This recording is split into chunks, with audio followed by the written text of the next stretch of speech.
Hey everybody, welcome, and thank you for listening to this episode of Marriage Therapy Radio. My name is Zach. I'm here with Laura. We got a doozy today. I liked it. We talk a little bit about some epiphanies that I'm having and things that are kind of happening in my world as my brain changes, thanks in part to meditation, which has been fun.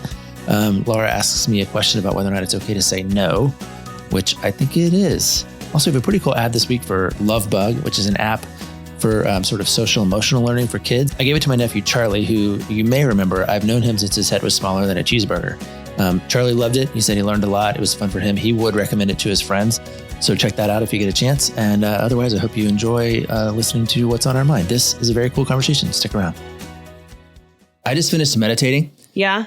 And I have a new streak. I've now meditated 12 days in a row. My previous record was 11. And so I'm like feeling super zen right now. Yeah. I like it. Does it energize you? Because I went down that pathway and there was some statistic, like if you meditate for 20 minutes, it's like getting 6 hours of sleep, something bonkers like that.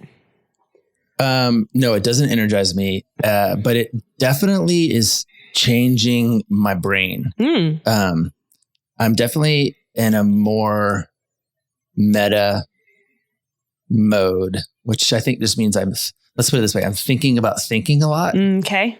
Like I'm kind of jazzed right now that we did this episode. I think it was last week about rethinking date night. Like I feel like rethinking everything. Okay.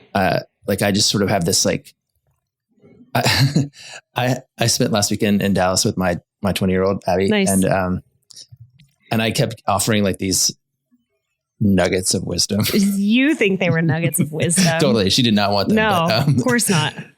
But it's stuff like this. It's like, what makes you think you know what's best for you? Or why do you believe everything you think?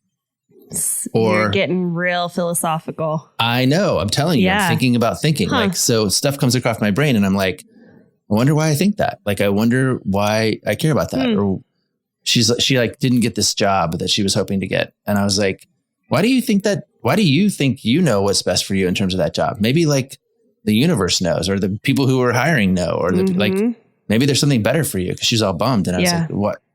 But honestly, it's because I sit still for 10 minutes and the whole practice is about emptying your mind.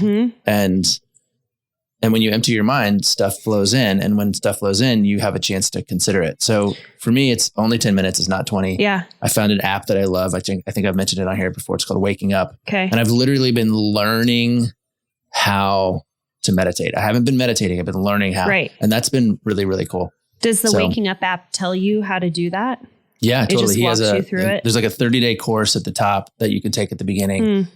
And he's such a great teacher. His name's Sam Harris. And like, I always tell people about day 4. Day 4 is the day that you work on, like that he kind of introduces you to sound. So the whole premise, of course, is like, you're sort of sitting there and you're listening for sounds. And he's like, what's your relationship to that sound? And can you make that sound stay longer than it's going to stay? And can you make it go away faster than it's going to go away? And you can't. Like it just kind of comes. And he says, if you think about this, you can learn about sound. And if you appreciate how it works, you can sort of do the same thing with pain or an addicted impulse or an emotion that you don't like, where you just sort of let it pass. Right. And then the other thing he says is, if you understand this part of it, you can meditate next to a construction site. Totally. You don't need to be in like this Zen Buddhist temple on top of a mountain somewhere. You can actually just sit down. So for me, when I'm anxious and in bed, like, and I can't fall asleep, I totally just go like, I just start paying attention. I just start breathing and paying attention. And it makes it really hard to ruminate on all of the things that I'm upset about, like that thing I said to that girl in 3rd grade. And I wonder if she's still mad at me about it. No, you don't think about that stuff. Oh my gosh, 100%. No. Don't you? No. Don't you think about stuff that's like for no reason? It's just like making you anxious from 30 years ago or something? No, I kind of have a little bit of an opposite, I would say, in that if I have a distressing thought, I immediately cast it off and switch my mindset to something else, which makes me think like I'm not actually allowing myself to dig into why is this painful? So I'm very avoidant, I would say, of anxious thoughts or ruminating. I do almost the exact opposite, where I come into a thought where I think, boy, I wish my relationship was better with X, Y, and Z. And then I wonder if they like me. I wonder if they think I'm annoying. They probably think that I'm like too whatever. And then I go, oh, Laura, what are you doing right now? Like, these are silly thoughts. And then I immediately go, hey, I wonder what I'm going to cook for dinner. And that is the way that I handle harmful or like distressing thoughts. And I don't think that is, I think there's a happy medium for sure. Yeah, that, probably. Saying, hey, this came up, or maybe writing it down. Hey, this came up or earlier this week. And I think I'm in a good headspace now to maybe, I don't know, dive into it a little bit better. Yeah. But yeah. Yeah. I think about it. Like for me, it's literally like, if you use the sound example, it's really like an exercise in putting a gap between the impulse and the action. I'm working on that with Amazon right now. I really am. It's true though. Yeah. Well, you mean like your buying habits or something? Yeah. Yeah. Well, see, this is the example I always use. If somebody knocks on your door right now and they say, hey, I got this Tesla right here in the driveway. I want to sell it to you for $500. You're like, that's great. What a great deal. You don't like pull out your checkbook and like hand them $500. You go checkbook. Your checkbook. You go, wait a second. Where did it come from? Is it really a Tesla? Is it stolen? Like, does it work? So you put this gap in between the opportunity to do something you really want and then the decision to do it. And that's called wisdom, you know? And I think if you can put that gap in there, particularly like, if we come down to relationships and you go, oh, I'm really mad at my partner. I'm going to scream at them. Yeah. Or I'm going to punish them. I'm going to stonewall them. Well, you put a gap in there and between the impulse that you have to be angry and then the action. Yeah. That's wisdom. And you get choices now and you can go, oh, yeah, maybe I should ask them about it. Or maybe I ought to go self-soothe, or maybe I should just like get over myself, or maybe I should stop believing everything I think because maybe I'm wrong, you know? So that's the part where like I said, I'm super meta right now. I'm thinking a lot. Okay. You just brought up a really good point, which is the way that I think about it is you have, I'm reading this book, by the way, right now, Wired for Love. You might be familiar with it. It's the book. Stan. Yep. Stan Tatkin. Harville Hendricks wrote the foreword.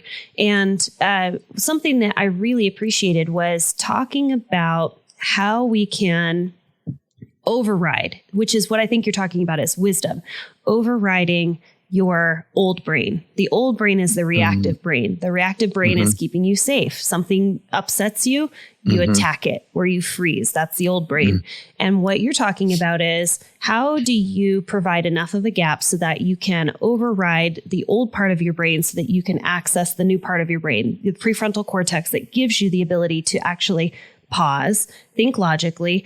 Is this Tesla really, like given the example that you just gave, like, why is it $500? That doesn't make any sense. Like there must be something wrong with it. Maybe it's a knockoff. Can you imagine if there was a knockoff Tesla? That'd be awesome. You've probably been in a Tesla. I was in Tesla for the first time this last weekend and I was like, this is insane. Yeah. Yeah. I've actually not ridden in very many Teslas, but I pulled up behind a Tesla today, dropping my kid off at his very expensive private school. So just imagine all the parents There's driving. Lots of Teslas here. Yeah. And the arms came up and it's just like a car, but it's like, it's Back to the Future. Yeah. And I was thinking, boy, that sure looks nice. I wonder how much that is. And $500. And that's where I was like, I'll take it. Thank you so much. But then Zach doing his meditation. Okay. So let me get back to this. The question is, why do you think the meditation for 10 minutes a day for you is allowing you to put that pause in to long enough to be able to switch from your old brain that's reactive to your new brain that is responsive? Like, what is it about the meditation that's actually doing it? The only answer I have is that it's practice.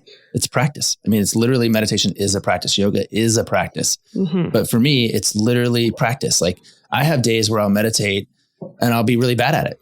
I'm gonna have an off day. Like I'm I'm too distracted by the thoughts that flow in or whatever. Or I just haven't set myself up for success or I'll do it like at 11:30 because I gotta get my streak in or something PM.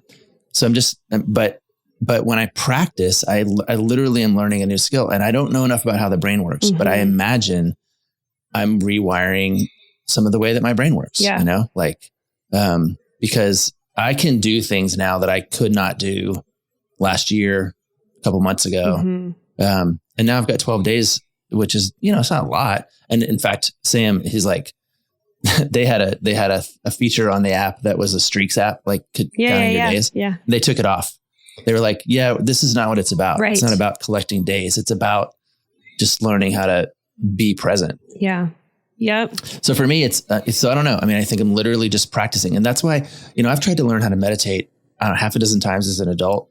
And I just have not had any success until now. So I'll talk to clients about it and they're like, yeah, I don't know. I don't like it. What I like about this app is it's literally teaching you how to do it. It's not just a timer. Yeah. Like, here's a timer. Here's a 10-minute timer. Try to breathe for 10 minutes. He's literally walking you through it. So I'm into it. Okay. I tried to get Sam to come on the podcast once, but he said no. You know who I reached out to? This is going to be kind of funny. I reached out to 2 people I'm really pumped about. And I'm going to say their names because if you know them, reach out to them as well. So have I ever told you about my favorite runner, Tommy Rivs? I think so. Yeah. So endurance athlete. Tommy is like the guy in your life. Tom and Tommy. You think so? It's no longer. Don't you have like lots of Toms? Well, I have, Tom is like my best friend. So it's Tom. Yeah, but don't you have more than one Tom? I have a Tommy Little. Yeah. He's in a competition with my husband. They both paid an amount of money that if they drink, whoever drinks first loses their money. So they're in like a sobriety contest. Okay. Anyway. Whatever works. Tommy Rivs' wife wrote a book. I want her on the podcast. So, first of all, I think it's really interesting. I'm going through like this endurance athlete sort of training experience. I think it's really interesting. How do you partner with someone that is so passionate and almost has to be so incredibly selfish? So I've been watching this documentary on Netflix about these professional golfers. And one of them says, golf is a selfish sport. And I was like, ooh, yes, it is. It totally is. I'm a golf widow. And then I was thinking about all these other sports, and endurance athletes in particular have a really high divorce rate. So I would like for Stephanie. That's like the definition of irony. Endurance, right? That is. Yeah. It's so true. Yeah. So I would really like for Stephanie to come on the podcast. She just came out with her book is coming out this spring. And I would love for her to come on and talk about it because she talks about, I'm guessing, her perspective of being in this relationship with this endurance athlete. And then also having him go through basically like he was on his deathbed. And then he came back and she's a mom, I think, to like 3 little girls. And I don't know, she like embodies strength to me. Let's do it. We got this. Yeah. She's going to come on. So if Stephanie, you know Stephanie, I don't know if her last name is the same as Tommy Rivs. But she did write a book. But she wrote a book. Yeah. So I will finish out the podcast with her official first and last name. And please reach out to her and let her know that I'd like her. Yeah. No. The other one. Are you ready? Yeah. The other one is Wayne Gretzky's daughter. She is married to Dustin Johnson, who is a professional golfer. And I think it would just be really interesting to talk to her as well. Mm-hmm. Yeah. Okay. So anyway, those are the 2 that I'm reaching out to. That sounds fun. Okay. You know me, I like reaching out to people and just being like, hey, do you want to chat with us about some stuff? Trying to slide into their DMs. That's about as far as I got. Okay. Oh, I'm going to help. Thank this you. This is a fun project. Today I'm doing my taxes and I'm reaching out to those 2 people on our behalf. Okay, cool. Here's something that was coming up. Did you have something you want to talk about? Yeah. By the way, I know that our listeners cannot see us, but we showed up dressed exactly the same today. Just like last time. Oh, that's true. That's true. We are on the same wavelength. So we're both wearing our black hoodies. This is my Valentine's Day present to myself. Oh yeah. It's nice. I like it. You know what? It's actually on Inside Out. That's about as much. No, it's not. Yes, it is. It is. It's furry side out. It is on Inside Out. Anyway. Okay. Can you see the seam? No. So we have both of our black hoodies on, our glasses on, hoods are on. Maybe if you go to Instagram, you'll be able to see what it looks like. Yeah, like in a few weeks or something. Okay. And then next week I'm going to be at your house. So this is literally the last chance to sign up for the 7 Principles workshop. That's true. Yeah. And it will be if you're listening to this fine. right now, you've got like 2 days. Yes. So that's true because this episode comes out on a Tuesday and then our workshop starts on a Friday. So you can sign up on Thursday. I don't care. If you don't know about it now, then you're not paying attention. But if you do want to know about it, it's marriagetherapyradio.com. Zach and I have been looking for more ways to connect with our listeners on a more personal level, and we've been getting countless requests for couples workshops. So we put not 1, not 2, but 3 virtual workshops on the calendar in 2023 so that you can join when it's most convenient for you from anywhere in the world. Register for our spring couples workshop coming up on March 3rd and 4th by visiting our website, www.marriagetherapyradio.com. The 7 Principles Workshop for Couples is a live 2-day virtual marriage workshop based on the internationally acclaimed research of Dr. John Gottman as presented in his New York Times bestselling book, The 7 Principles for Making Marriage Work. This educational workshop has been offered across the U.S. and internationally and has helped strengthen relationships of tens of thousands of couples. It's specifically designed to help couples improve their friendship and learn powerful communication and conflict management skills. In this workshop, you will learn how to make conflict work for your relationship. You will deepen intimacy and build trust. You'll identify your solvable versus perpetual issues, strengthen your friendship foundation. You'll learn to collaborate more effectively to solve problems and how to communicate clearly and effectively. So lock your seats in for an unforgettable experience that will shift the trajectory of your relationship. Again, that spring workshop is on March 3rd and 4th. Register at marriagetherapyradio.com. But I want to hear what you want to talk about. I want to talk about no. I want to talk about I'm into it. no's. Okay. I have had in the therapy world, we get these waves of people and themes that come up over and over and over. And the theme that I have been experiencing is no. And why no is important and how we can encourage our partner to say no. And it's interesting because I've told you about my year of yes and why yes is important, but I also think we need balance in being able to express our no's. Okay. So first question to you. How comfortable are you with saying no? 100%. Yeah, me too. But I always say yes first. Okay. Yeah. Why? Because I don't want to create like opposition or like resistance to my partner's or my kid's dream or their persona. So if Rebecca says, hey, I really want to go out this weekend and hang out with Rob and Heather, but I can't, or I don't want to, I'll go, yeah, totally. Rob and Heather, they sound amazing. We haven't seen them in a really long time, but this weekend's not going to work for me. Plus I still have some things that I need to kind of sort out with Rob. Okay. So you say first, yes. 100%. And then literally 100% of the time I say yes first. Okay. And then you evaluate, how do I really feel about this? You're not shutting her down. You're leaving the door open. It's my first example of learning how to put a pause between the impulse and the response. Because I just started learning how to say yes first, and then you put the discernment piece in. But no, I don't mind saying no at all, ever. I just don't want it. I don't want to say no to the person. I want to say no to the thing. Okay. All right. I like that. It's hard to talk about no without also addressing the yes and why the yes is so important. So we'll review a little bit before we get into the no as to why yes is important. But it really comes down to when your partner has a request, any kind of a request, and I have sort of this umbrella, or it's basically like when your partner comes to you and they have a want, a wish, a need, a desire, a complaint, whatever it might be, the hope in what we're teaching folks is that you are open to hearing what that is. And it's not an immediate shutdown. Because when you immediately shut down your partner, that doesn't leave any room for that partner to have any kind of power in the relationship. Right. And we're looking for a share of power. So what we have taught is get in the habit of saying yes, not yes, dear, yes, whatever you want, but yes, that's an interesting idea. Can we talk more about it? Tell me a little bit more, like convince me, tell me why this is important to you.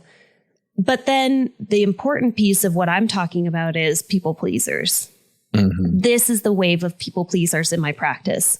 Folks who have had some kind of trauma growing up, some kind of an attachment where they have just simply learned, I need to take care of other people. I need to make sure that I am happy when they're sad. I need to make sure that, if they're hungry, I'm taking care of them. They just become the all encompassing. I have the ability to make you feel better.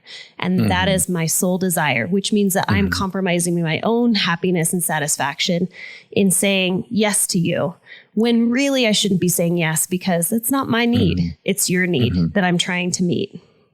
So people have a really hard time like setting a boundary. Very hard time. So yeah. They're boundaryless in their approach. And, that can show up in different ways, obviously, right? Like you can be boundaryless and be, say, narcissist. And so you're just imposing on everybody's boundaries. Right. Or you can be boundaryless and kind of be sort of meek or, deferential. And then all of a sudden everybody's kind of walking all over you. And that's what ends up happening, is that you kind of lose your sense of self. I think that's what you're describing. That's exactly it. So it's the opposite side of, this pendulum when it comes to being boundaryless.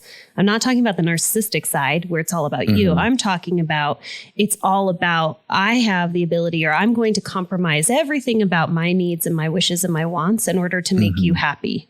And that's what's coming into my office in absolute just waves. And so I've been practicing a lot of, let's talk about the no and the importance of the no and what that looks like. How do you do that? Well, I think it's two-sided. So you nailed it, which is, why is a no important? One, it creates healthy boundaries. And I think that when we create healthy boundaries, it also allows your partner to trust you, that when you say yes, you mean yes. And when you say no, you mean no. That this yes is not coming with any kind of, ultimatum. Do you ever feel like if somebody says yes to you, that it's like, oh, what is this going to mean? So I've given this example before. Honey, can I go golfing this afternoon? Sure. And then what do? I text him 19 times while he's on the golf course. Hey, when are you going to be back? And what do you think about this? And should I pick this up at the grocery store? And the yes wasn't really a yes, but I said it because I wanted to please him. But it wasn't really a yes. It was actually a no, but I didn't say no. And so the trust has actually dissolved between the two of us. Now when my husband says, hey, can I go golfing? And I say yes, he's like, what's it going to cost me? What's it going to cost me? Is that really a yes? So I think that in relationships, when we get really clear on what a yes means and what a no means, it builds trust between the two of you, that when you say no, you really mean no. When you say yes, it comes at no cost. Yeah. And I feel like, does that make sense? I feel like, yeah, it makes sense. And you kind of, it sort of flies in the face, of course, of what I just said about how I say yes and then I say no. It's not the same, right? Like I'm saying yes to the relationship, to the person, to the suggestion, while then trying to figure out how to set the boundary. It's a little bit of a different thing. I think the thing that you're describing is, it almost sets up this idea that you have to be able to say no so that you can say yes. Yeah. And you have to be able to say yes so that you can say no. Of course, when you talked about the no, the first thing I thought of course, was this study out of the Institute around domestically violent men. And the characteristic that they had in common was no, like it was just no all the time, but it was from the other side. It was from the narcissistic side where they just were extending the boundary past what was reasonable. And so their partners were just finding ways around them. And so their no didn't actually mean no. It just meant, okay, well, you're one dimensional and that's your thing. So I'm going to find a way to subvert you. And, but I think people need to figure out how to trust. That is exactly it, right? Like if you're saying no all the time, I'll be able to break trust and go around that because it's compromising me and what I need in the relationship. So there's little trust there. Is it reasonable to assume that the people that you're describing that are having a hard time saying no, or that are people pleasers, are mostly women? In this relationship, yes. Yeah. In kind of the trend that's coming through your office, it's sort of a lot of these women. So yeah. And I think that's an interesting one too, because how do you create the sense of sort of mutual empowerment inside the relationship?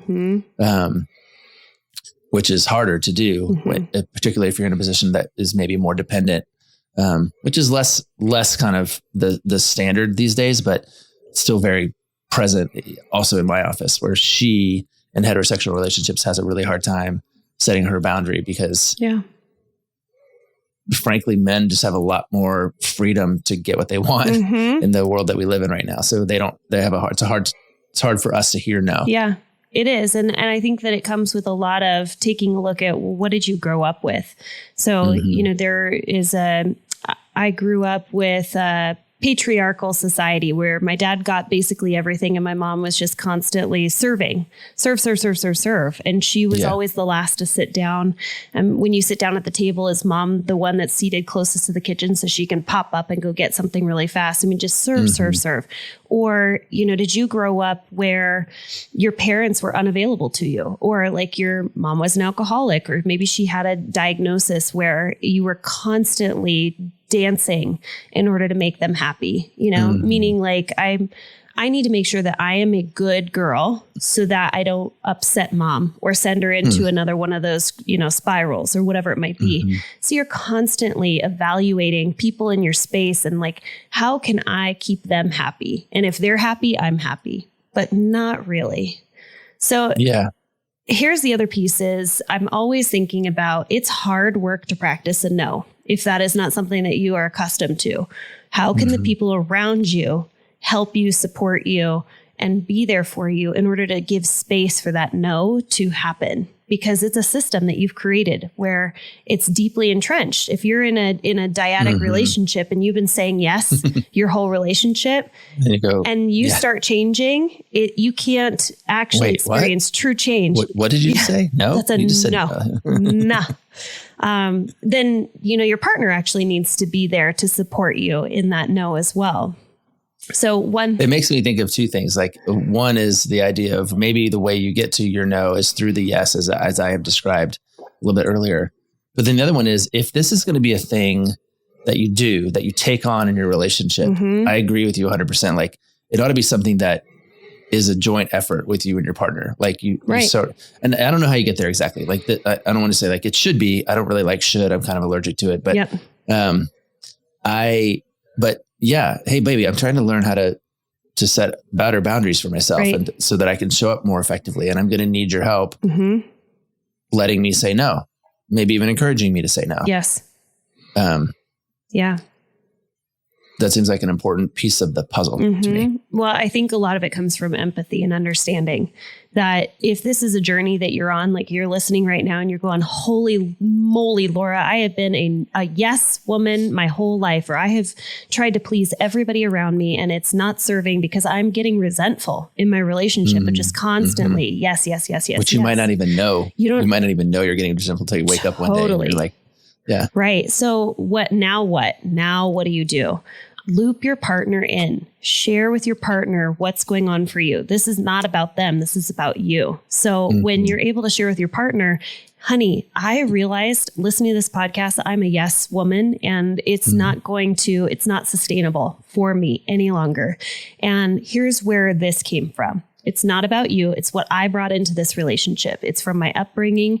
It's from my desire to please you. It's from, trauma, whatever it might be. I'm just trying to say yes. And I really want to change this so that I don't carry this any longer. It's not healthy or helpful to our relationship. So giving the background, helping your partner recognize it's not about them. It's about you and your own journey with yes and no and creating healthy boundaries. And then also, I think it's really good to be rewarded when you say no. So this is the piece that your partner can do. Okay, I'm into it. When you say no, have your partner get to the place to recognize and like hold that moment for a second and go, thank you so much for honoring your boundaries. I hear that no, I receive that no. It may not be what I wanted to hear, but I'm going to be okay. Because oftentimes people are resistant to saying no because they're worried about their partner's reaction. Are they going to be upset? Yeah. They don't want that no. They really want to go golfing or they really want to go, to dinner with their friends. And you said no. Does that upset them? Absolutely. Are they going to be okay with being upset? Yep. They are grown ass human beings and they're fine with their feelings. Totally. Yeah. So I would say reward your partner for the no when you hear it. Let them know that you're going to be okay. Let them know that if whatever feeling you're feeling, you can manage that feeling on your own. You don't need them to manage it for you. Yeah. You can tell I was a little fired up from this week. Yeah. Got a lot of people pleasers in my practice right now. Well, and I think ultimately, like learning how to set a boundary, it's good. I don't know if you've heard me tell this story before, but it's kind of this urban legend out of New York City. You've heard me tell this a million times. Like there's a playground in the back of this school and they put a fence up and all the neighbors are like, no, I hate this fence. So they pull it down. And so the kids go out the next day and what do? People always go, oh, they ran into the street and they got hit by a car. Go, no, what they did was they stayed in the center of the playground because they learned that out there wasn't safe. So if you have a boundary, the yard gets a lot bigger. And that, again, I rushed through that, but like you get a lot more space to play. Instead of like having like kind of not really knowing what to do. So you're close to the vest all the time. Yeah. And so part of setting a clear boundary gives you much more room to understand what is and isn't.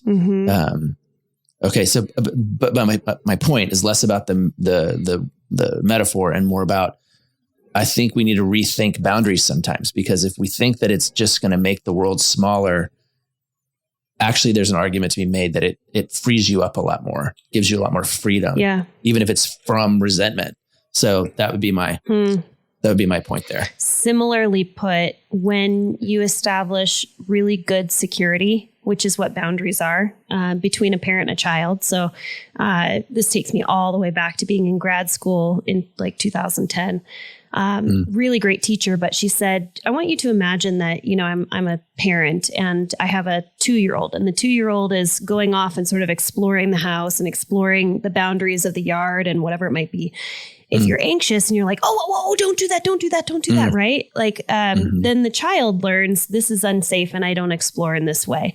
But if you continue to be secure for your child and you say, hey, you know what? Like, go explore. The house is yours. You want to go explore the backyard? Go for it. I'm going to be here. And they learn, hey, I'm safe. This is secure. They become much more creative, much more adventurous, and they're able to really explore the environment, knowing that my partner, my parent, is a safety net for me, basically, which is the boundaries and the security that you've created. Anyhow. Yeah, I'm into it. Okay. Well, that was my rant for the week. Thanks for showing up in your black hoodie. Yeah, you're welcome. Oh, all right. Well, let's land this plane. And when you're listening to this, you have 2 days to register for our workshop on Friday. If you're listening Saturday. to it on Tuesday. Yeah. Otherwise, nope. Sorry, you missed it. We have another one coming up this summer. But the workshop is on March 3rd and 4th. It's a Friday evening from 4 to 7 p.m. On Friday. That's Pacific Standard Time. And then Saturday is 8 a.m. to 3 p.m. Pacific Standard Time. That's it. And we're going to go through all 7 principles for making marriage work. We would love to meet you. All right. Let's land it. Later. Thanks so much for listening to this episode of Marriage Therapy Radio. Find our workshop registration at our website, marriagetherapyradio.com. You can always send us little notes, questions, inquiries. We've had a lot of people reaching out asking if we do individual therapy with couples. Yes, we do. In fact, if you're interested, you can go to zachbrittle.com or laurahechtherapy.com to check us out. Thanks for all of your time and attention, making your relationship better today than it was yesterday.